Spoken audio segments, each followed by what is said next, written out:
In today's video, I'll show you how you can adjust the equalizer in FxSound. So let's get started.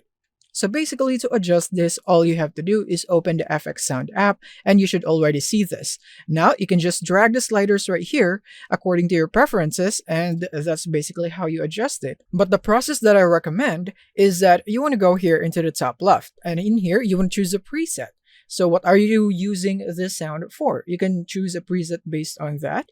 And for example, I'm going to use this for gaming. I'm going to click here on gaming, and then we would have this prompt. You just need to click on yes to proceed and load this preset. And the values would now automatically be adjusted, including the equalizer part, which is this one right here. And now you want to play a sound and test this sound of this preset.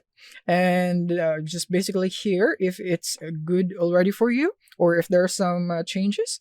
So you could just adjust these sliders in here on the equalizer part right here, just a tad bit, because you're already using a preset, and so that it will not be so drastic right there. And there are many more based on the frequency that you've selected in here.